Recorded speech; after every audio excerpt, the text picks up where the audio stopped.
Oh, well, it's lovely to be here, and my first SynthFest, and I'm looking a bit scruffy because I've actually been making things today, so I do apologise. I haven't got, like, beautiful theremin players' fingers today. And I thought I'd tell you in particular about some of the things I do with the theremin and some of the things I do with Max MSP, because the two are related. I mean, I assume all of you are very familiar with the theremin, it's SynthFest. But just out of curiosity, how many of you are already using Max MSP or have sort of opened it up and played around with it a bit? Quite a few. So it's about a sort of 15, 20%. And so what I thought I'd do is, for those of you who aren't familiar with Max, because it's not analog synthesis, but it's sort of like analog synthesis adjacent, I'd like to show you some of the ways that you can use it to really bring out the wonderful things that the human voice can do and things like the theremin can do. So I should just start by telling you a tiny bit of history. I've got a very odd background in that I was classically trained and was very into early music and all of that stuff. But about the age of 12, 13, I discovered the radiophonic workshop, and this is going a long way back in the 80s. And I didn't know how to get into a studio, because this was my experience of studios, like very expensive, usually I have to say a geezer with the keys. And, you know, I was a young teenager, how could I even get there? And I decided to do a complete flip. Everybody thought I was going to study, you know, music at college. I actually went and studied an engineering degree, electroacoustics, which was actually all quite hardcore about transducers, room design, human acoustics, all of that. And I think I did it because I thought that then they would give me the keys to the studio and nobody could refuse. How wrong I was. How wrong I was. So first of all, by the time I graduated, which was in 89, a couple of years later, I did actually go to the radiophonic workshop as it was at that time. And it really was a geezer with a sampler. It had all gone. It was just like, they were still calling it in that stage, a name only, but, you know, so that was a non-starter. And still, this was not open to me. And that is why I moved into using laptops. And I had quite an interesting career as a sort of laptop musician in sort of, I don't know, 20 years ago. And I also studied a bit of robotics and all of that. And I was doing lots of sort of very sort of what I call sort of laptopery and all of this. But then I soon started to realise there was a huge problem, which being SynthFest, you will know all about, which is that it's not very exciting to watch a laptop performance. There's no jeopardy. There's no embodiment. Everything that I'd spent my sort of youth and sort of teenage years learning, I had to throw away. And it was a complete bum freezer of a performance. And so I started to think, well, how can I use the laptop but bring in something of the old into it? How can I mix the old and the new? And that's sort of what I've been doing over the last 20 years in sort of on stage, in theatre and in film. And I usually got a whole stage full of stuff, but I've come up on the train, and it's a very busy train. So I've just got my theremin and the Carillon here. So I thought I'd start with the theremin because one of the things I used to play as a kid was the musical saw. So it was a very, very obvious transition to the theremin. Now, I know you're all very familiar with the theremin, so I'll just be very brief with it. I mean, I expect every single one of you to play the theremin and all that, but I'll just tell you about mine. So mine's an old Moog theremin, not that old, sort of 20 years old. It looks terrible on the front because a little boy in our family pushed it over, and so I can't sell it on eBay. It doesn't look, and you see the label's gone. You used to say Moog, but it doesn't anyway. But anyway, so now I've got to tune it in. So I'm going to do that. And what you want to do is you want to have all the usable range in the usable range of your arm. So.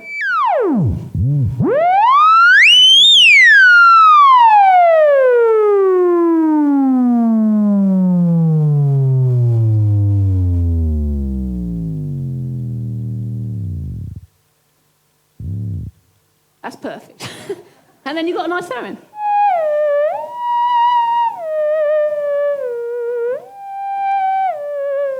Like that. Anyway, so a bit of theremin. Okay, right. So, I mean, if we have time, I'll do a couple of numbers at the end, but for now I'll just sort of plough on. So, yeah, so that was all very good, the theremin and all that. And I started to use it a lot as just a live instrument, sort of solo lines with other instruments and all that, and that was great. And then I started to think about how I could augment what the theremin could do on stage. Because what I love about the theremin, I mean, it's so crazy, it's very, it's quite a haphazard instrument to play with because you don't have this sort of geography to know where you are. But of course, what it is, it's extremely theatrical. Like, it's this, because I think in music, I'm very into this sort of embodied idea in music, as in, I think a really good show has to answer the question, to me personally, why am I in the room sharing this rather than just listening to it at home? And to me, that is a lot about this thing that's called, and it's an odd expression, but it kind of fits really well, emotional contagion. The idea that I'm feeling an emotion and the sound is the emotion transmitter, and it sort of transmits through the room. And what's lovely about instruments like the theremin is you can see my human gestures, and every element of my gesture is ending up in the sound. So it's sort of sonifying everything about my emotional state and my musical state and putting it into your ears. So it's a very, very direct connection that if I was just moving a slider on the computer, it just wouldn't be this. It might even have the same effect, but it just wouldn't be the same thing. And of course, just very briefly, so I've got my work clothes on today because I've been building. But as a theremin player, you obviously have to wear very stout shoes or no shoes at all, because any movement at all. And actually what you do on the really long notes is you hold your breath.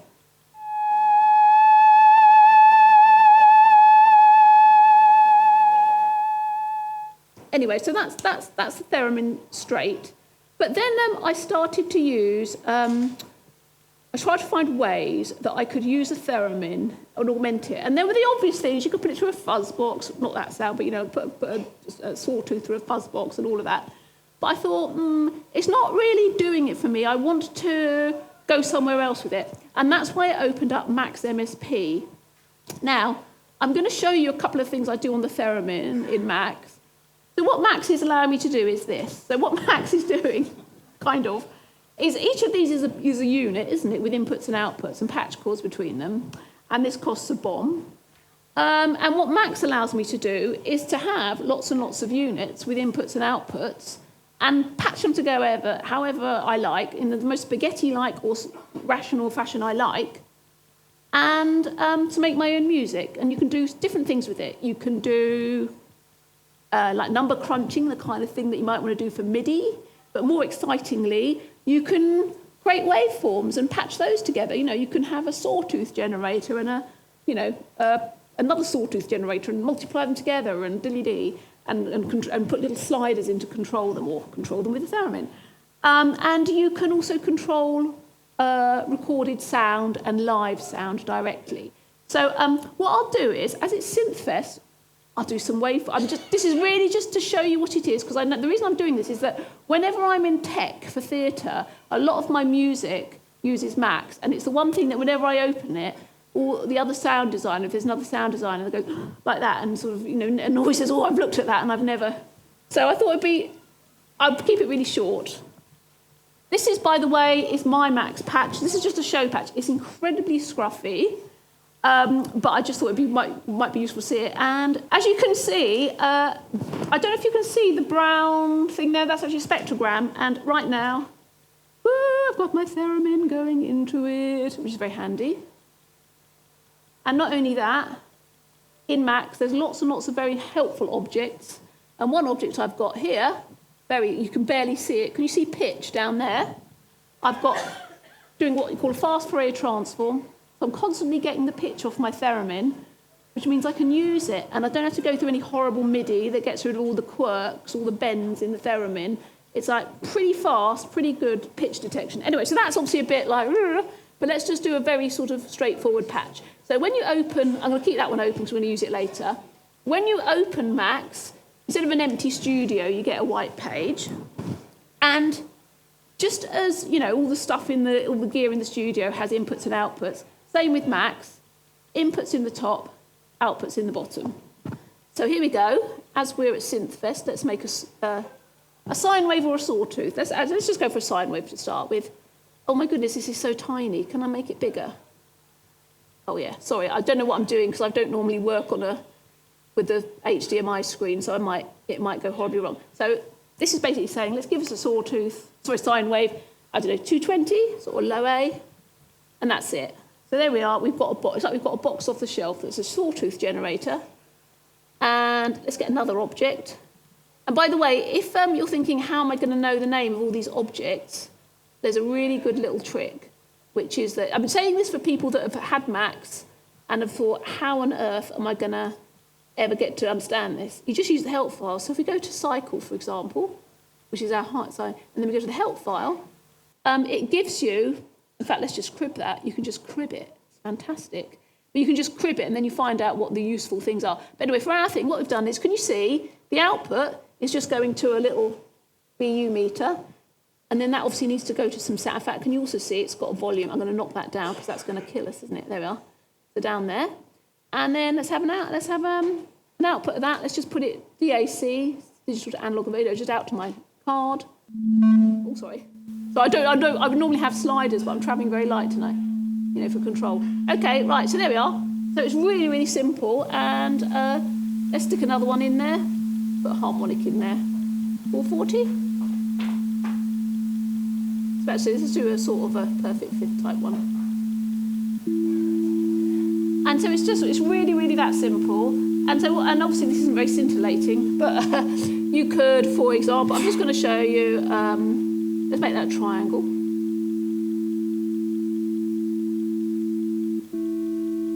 And then let's, let's have another cycle. And let's make it a slow one. So we're going to make another, this is a bit of low frequency. What's a good LFO frequency?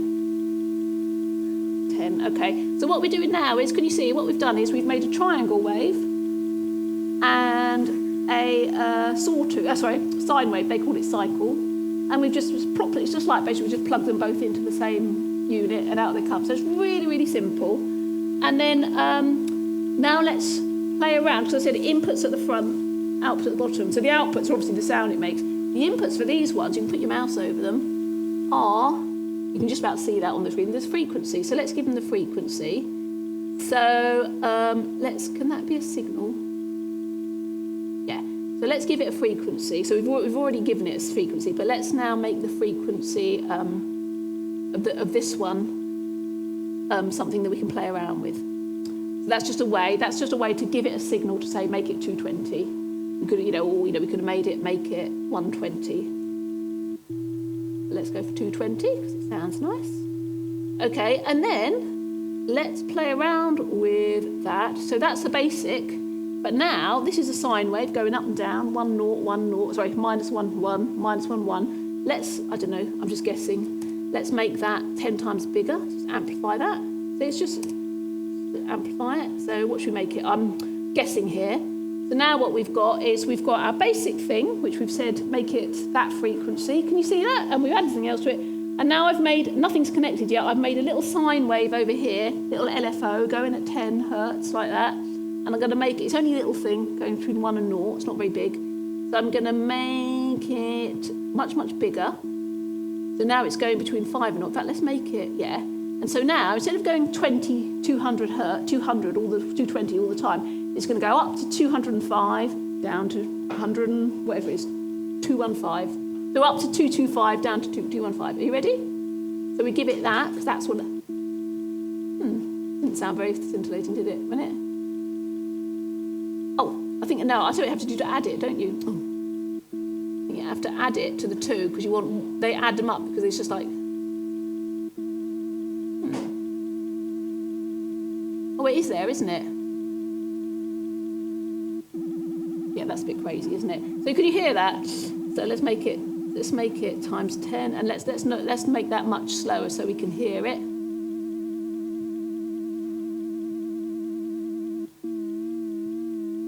So, I mean, obviously this isn't very scintillating what we've done, but I just wanted to show you how straightforward it is. And actually, you could build a lot in this, and also you could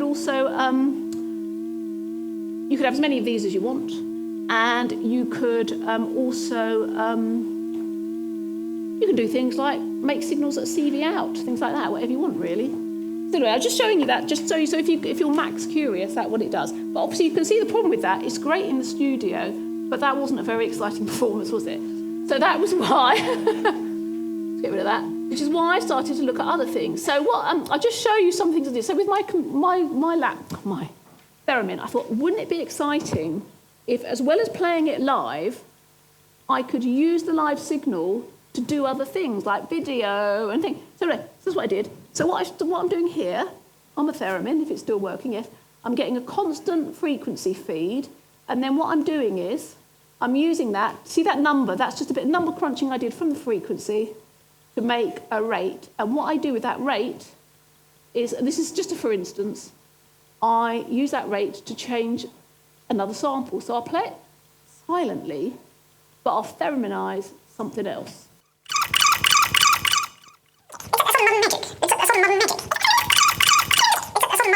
It's a sort of modern magic. It's a sort of modern magic.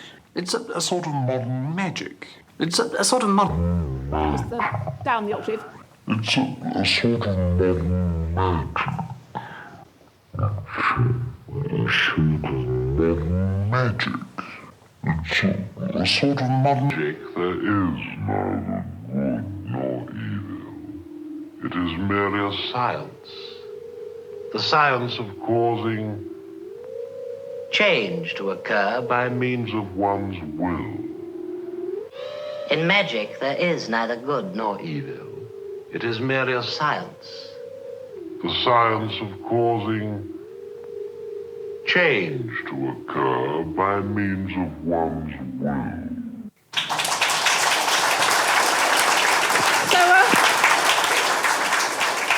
So that became a bit of a party trick, but it did end up feeling a bit end of the pier because I kept sort of going to my favourite hammer horror. So then I started to, and I don't know whether the volume's going to be right on this because we haven't had a proper time to set it up. But I then started to try and think of more imaginative samples to use.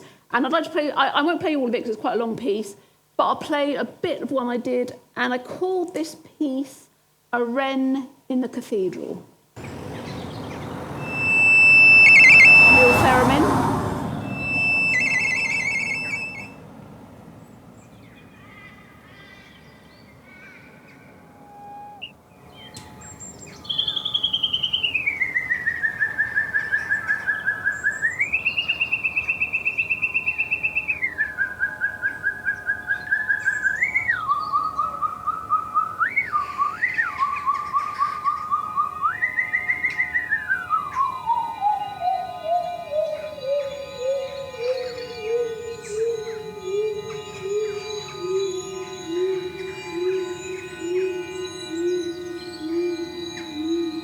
Now by the altar. Now by the dome. Now by the altar. Now by the dome. Now by the altar. Now by the dome. Now by the altar.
Now by the dome, now by the altar.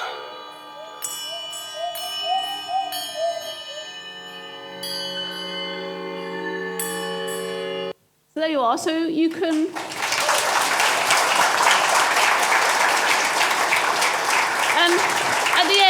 At the end, if anybody's interested, a singer was interested in that, Paolo Prestini, a singer or composer, and I've now made a sort of tidy version of that where you can sing. So there's a singer in an opera and she sings, and then partway through she starts a duet with the bird in that style, and it sort of works. And so you can imagine, I've used my theremin, but if you've got any interesting fluid output with Max, you can use it to control other things, and so you get the best of both worlds. The other thing that Max did for me, which was because I composed, and it was like such a revelation, is that, and the version I'm going to show you now is a sort of quick and dirty version that I haven't set up very well, but there's all different flavours of this, is you can play back sound and decouple speed from pitch, which is very, very exciting. So I'll show you what I mean. Very brief. So this is my friend Melanie, I hope, singing. Mountain.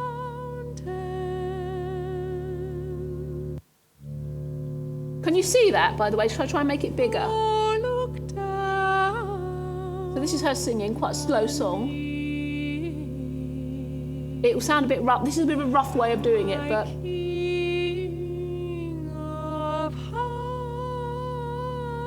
So we're now at 0.2.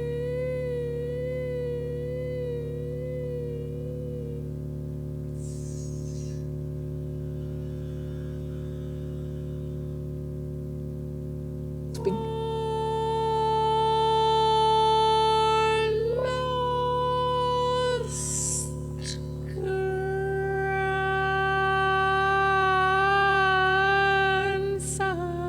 And I mean, I absolutely love that. It was such a useful thing. And you can also change the pitch, but just very briefly, I want to show you how I've been using that. Just a couple of examples of how sort of powerful that is. So if you imagine, again, with my theremin hooked up to that, where I'm kind of not doing this thing that I was showing you there, where the two were locked together.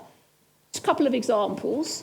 One was for a play called The Hairy Ape, which is a sort of expressionist play set in the 20s, sort of shock of modernity. And there's this bit. So if you imagine a bit like very pertinent for what's been going on last week, these sort of ultra-risk grotesques walking along Fifth Avenue, and they're meant to be sort of hideous and sort of like puppets.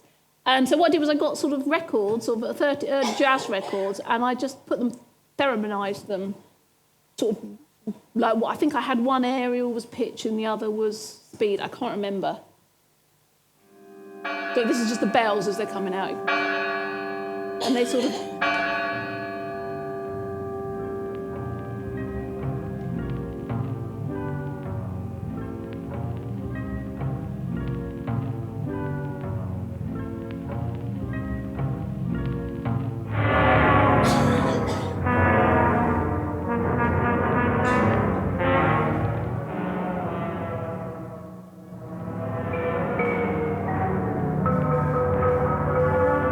So it doesn't follow the usual rules.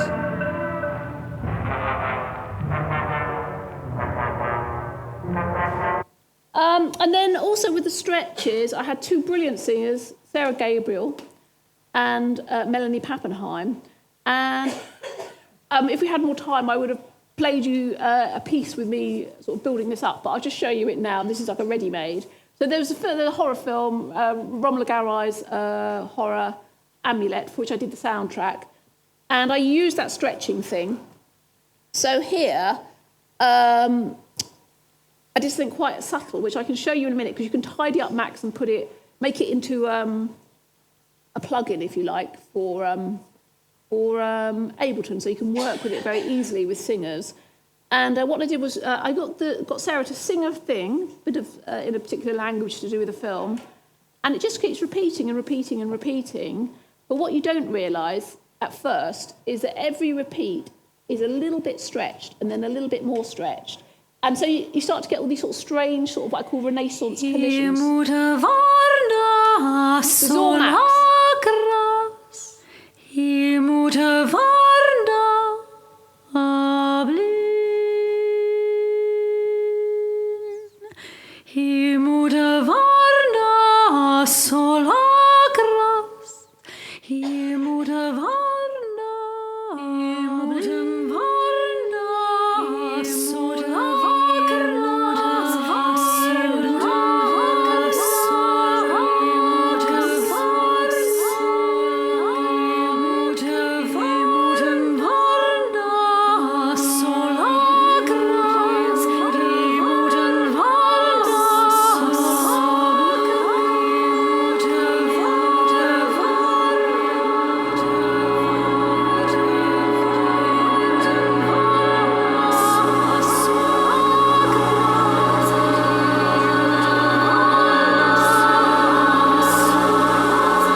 And so that's a sort of quite a subtle version of it. And then, but that became the seed for everything in the film. And as things got more and more distressed, it was like the licorice was getting pulled further and further. And so here's the thing where somebody's having a dream about something that happened in this forest. And it's the same piece, but literally probably about 5 seconds of it with Max stretched probably about 64 times speed. So you can really, really hear it. And it does it very cleanly.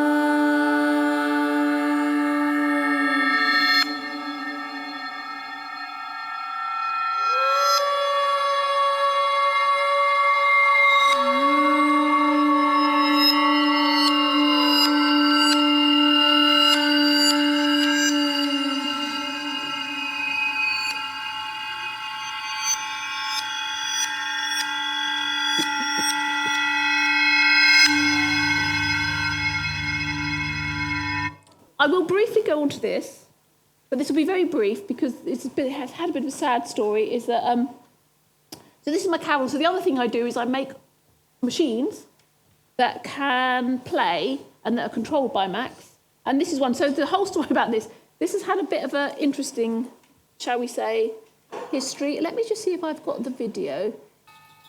I just got an old shop stand from a skip where a shop had closed down, it's a bit sad. And just strapped them with some cable ties.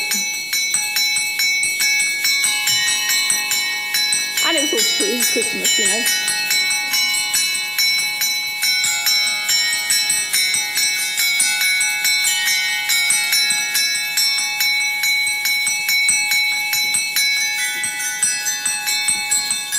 And then I realised that was a bit of a winner. So then can't stop it, sorry. This is probably not a very nice video, this one. It's like a very uninteresting piece, but it shows you it. Has this actually got any sound with it? Oh no, this is silent. Well, this is what I did, was that I then put it in a beautiful box. This is a bit of silent footage, actually. And then I started to realise that I could write my own music for it, so I just, very briefly, the piece that I play the most, because people seem to be into it, is Camberwell Beauty.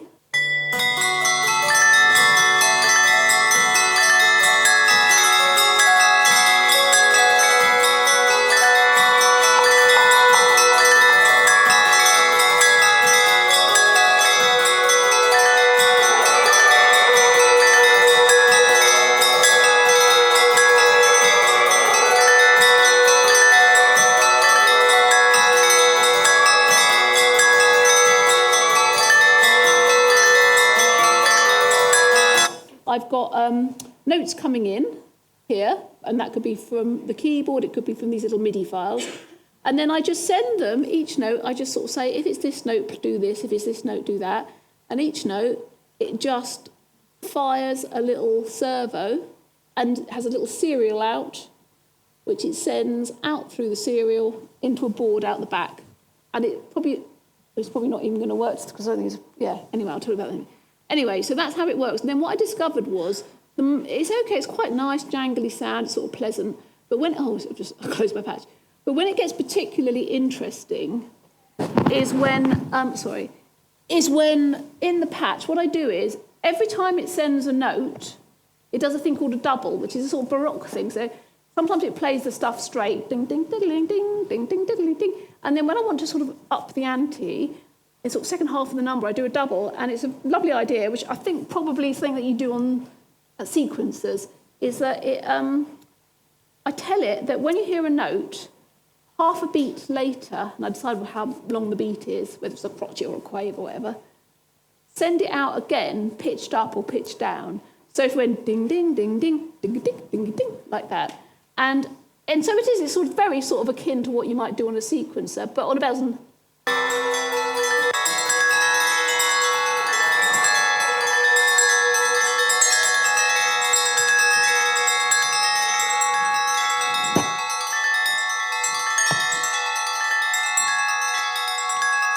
And then what I like about that then is then you're getting music but is interesting because it's hands-off music, so it's back to the old problem, but you're physically seeing an object in the room playing it, and it's interesting hands-off music because what it's doing is it's playing something that is beyond what a human could play, if that makes sense. It's a sort of it's a haze of sound. So if I go to needle, tunnel. So another example here. So this is the Carillon with a bit of filtering. And you can hear it's probably got like demi quavers. And you don't hear it as notes, you just hear it as an effect, you just hear it as a much like a haze.